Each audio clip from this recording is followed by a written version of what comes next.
Benvenuti, bentrovati. Allora, questa sera vi facciamo vedere uno spettacolo per bambini. Vedo che qualche bambino c'è, però tutti gli altri chiedo di tornare piccoli, per cui dovrete partecipare come se aveste 10 anni, va bene? Allora, il nostro spettacolo è un modo per avvicinare alla musica classica e lo faremo con le storie del lupo. E vi chiediamo di partecipare a queste storie del lupo. Ad accompagnare 2 attori ci saranno 3 musicisti. Io sono Elisa Marzorati e suonerò per voi il pianoforte. Poi abbiamo Enzo Ligresti, violinista,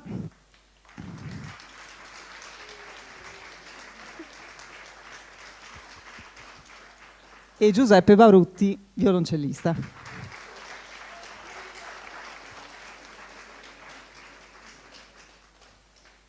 Allora, questo spettacolo è nato circa un anno fa grazie a una bellissima collaborazione col Palazzetto Bruzzane. Per chi non lo conosce, è una fondazione che promuove la musica francese di metà Ottocento e si trova circa vicino a Piazzale Roma, molto vicino a San Giovanni Evangelista. E questa fondazione appunto si occupa di promuovere la musica francese a tutti i livelli, appunto la musica romantica francese, quindi anche con progetti pensati per i bambini. E quindi questo è un bellissimo progetto che abbiamo fatto grazie a loro e che ringrazio. Non so se qualcuno di loro c'è e vuole dire qualcosa, se no io vado avanti. Allora, come prima cosa chiedo l'aiuto di qualche baldo giovane per distribuire fogli di giornale, perché tutti dovranno avere un foglio di giornale per questo spettacolo. Allora, con questo foglio di giornale io vi chiederò di partecipare durante lo spettacolo. Ci saranno questi 2 attori che uno è il lupo, non potrete sbagliare e confondervi, lui è proprio il lupo.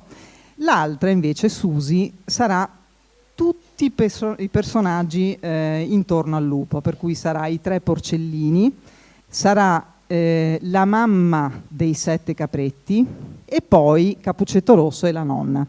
Allora, nella prima favola, che è i 3 porcellini, voi sapete che il lupo soffia per buttare giù le case. Quindi, con questo foglio di giornale che voi avete ricevuto, quando il lupo soffia, voi dovete fare questo. Proviamo tutti insieme? Anche dietro? Chi ha il foglio? Ok. A volte il lupo vi darà il segnale proprio facendo 1, 2, 3. Altre volte semplicemente soffia. Ok, poi passiamo. Questo è il compito che avete per i 3 porcellini. Per la storia invece del lupo e i 7 capretti, a un certo punto la mamma dovrà aprire la pancia del lupo per tirare fuori i suoi 6 piccoli capretti che sono finiti dentro la sua pancia. E quindi l'attrice alzerà il braccio, così, con una forbice in mano e vi farà il segnale. A quel punto voi aprite il foglio, e non lo fate adesso, molto lentamente strappate il foglio di giornale. D'accordo? Molto lentamente, perché altrimenti i capretti vengono colpiti dalla forbice, si fa molto piano questo.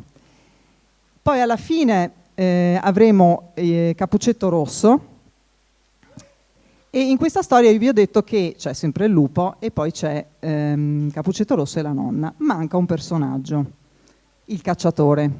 Chi sarà il cacciatore? Tutti voi. Infatti vi darò io il segnale prima di iniziare il pezzo di Capuccetto Rosso, dovrete appallottolare, fare diventare una pallottola questo giornale e essere pronti. Alla fine del racconto Susi vi darà il segnale e farà proprio molto chiaramente 1, 2, 3 e dovrete proprio lanciare la pallina verso il lupo. Dovete colpire il lupo.